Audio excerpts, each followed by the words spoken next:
would be accurate if you said hardly anything has seemed normal in the year 2020. You can add one more category to a growing list. As you're about to see, local election officials have been forced to conduct the way we vote differently than what we're used to.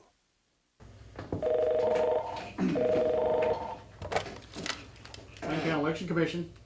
It's been a lot more challenging this year to make sure to keep my workers safe, the voters safe, keeping the machines clean, tables clean, and just making sure everybody feels comfortable coming in and voting. Of course, we've also saw a big increase in absentee voting this year with all ages, as a matter of fact. We want to make sure people feel comfortable coming in and voting if that's what they want to do. But, we've also had, the elderly especially are concerned, first-time absentee people. There's criteria they have to meet to be able to vote absentee, but, we have had a large number of absentees this time also. And that's where we actually have early voting for the August election, too, is going to be at the Metter building. It's a much easier accessible building, and it's actually going to be just the election workers that are going to be inside of there.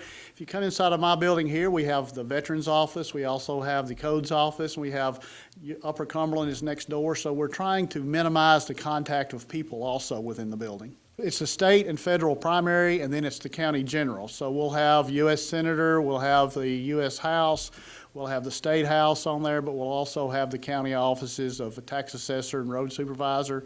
We will also have some school boards on districts 5 and 6, 7 and 8, and 9 and 10 will be on there also.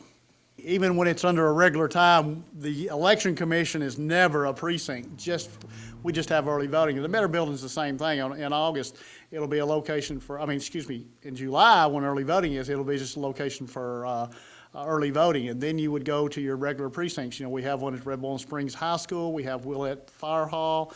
We have the Macon County High School, Macon County Junior High, West Side School, Crossroads Community Center, the National Guard Armory. We have the Welcome Center, we have the Central Elementary, and we have Lafette Elementary. So they're spacing out there, and they're all accessible for our voters. Early voting starts July the 17th, and we'll run through August the 1st. Now we'll be there Monday through Friday from 8 to 4:30, and we've got 3 Saturdays this time. We'll be there from 8 to noon involved in that. And then on July the 30th, that's a Thursday, we'll be there till 7 p.m. So we'll have a late night to give more opportunities for people to vote. The major thing is everybody will be wearing masks. We will wear masks when everybody comes in. We have also a lot of PPE materials that are available for them if they choose to use them, with gowns and face shields and gloves.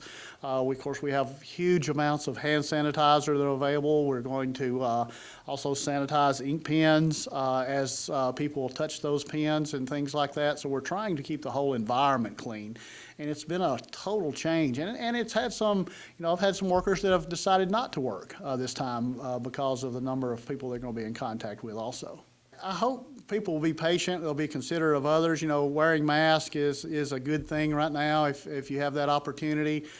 Bring your own ink pen. That's another way to make sure we don't transfer anything. I understand you may be fine, but we're trying to make sure and set standards for everybody else there too. So those are some of the things that could help you out. We're glad for whatever you want to wear in, as long as you'll come in and vote. For a complete list of early voting and Election Day times, you can contact the Macon County Election Commission at 615-666-2199. After the August election, the presidential election will be right around the corner on November 3rd. All of us need to exercise our right to vote. Reporting from Lafayette, Barry Hyatt, NCTV.